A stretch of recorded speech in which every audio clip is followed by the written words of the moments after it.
Hold These Truths is a one-man show about the life of Gordon Hirabayashi, who was a young man during World War II, who defied the Japanese evacuation orders in Seattle. I will also add that Gordon is also a great lover of the Constitution and of America, and in some ways, this story is actually about the endurance of his faith in the goodness of people and in the rightness of government. So we were supposed to do this show in March of 2020, and when the shutdown happened, we were literally like 2 days, I think we were 2 days away from tech. And in some ways, like when we first came back, I was nervous about how ready we were, and it turns out that Steven, our actor playing Gordon, retained all the information. And so it was actually kind of a gift to do the show again.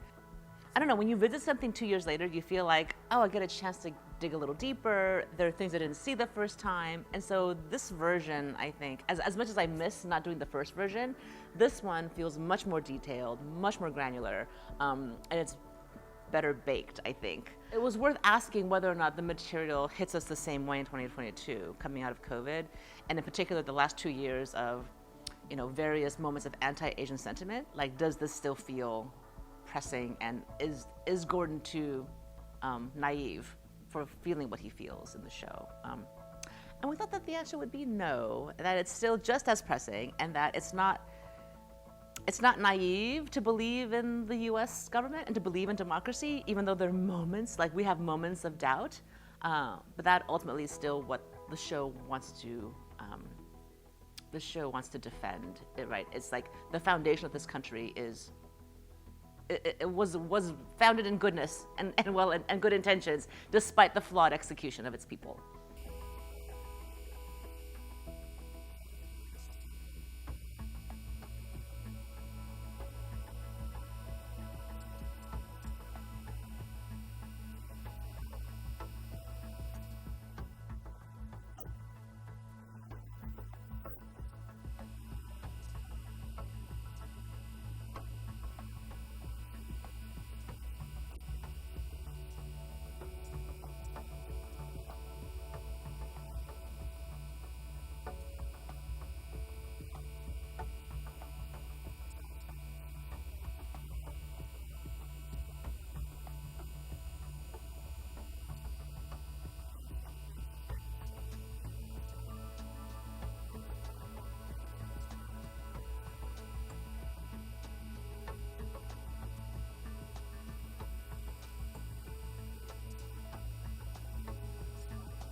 You know, I had actually not heard of Gordon before, and even my dad who's Japanese, he hadn't heard of him either. He is such a unique individual. He has very distinct look like he's very stylish. There's a very distinct young photo of him from the 1940s that I really based his like younger self off of, like everything in that photo down to like we could see he had like these like plaid striped socks in the photo. I incorporated that into the costume I designed for Steven. There was a lot of technical planning. He's going to change and do everything on stage. He's not going to leave the stage at all, so everything has to like flow. I couldn't just give him a pullover sweater. I had to give him a cardigan because that's easy to like put on and take off than just like a pullover sweater. You know, you have to think of stuff like that for an actor who's going to be on stage the whole time. I am half Japanese, so I do have family who were in the internment camps. Especially my grandmother, who is my only living grandparent right now. She was in the internment camp at the time.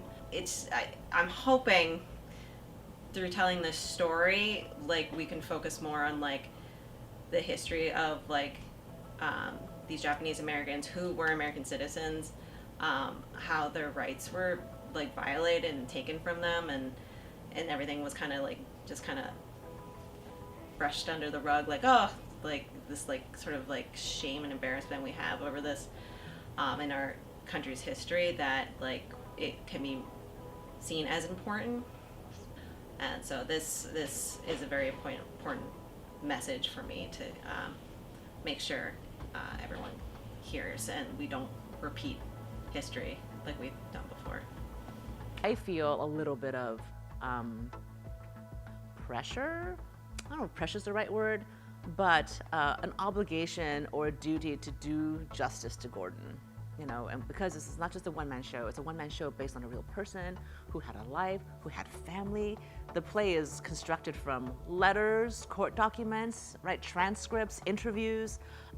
Jeannie met Gordon and talked to him, and so a lot of the information is actually founded on, you know, a factual foundation. So I'm trying my best to dramatize what's necessary, but still honor the truth of what happened.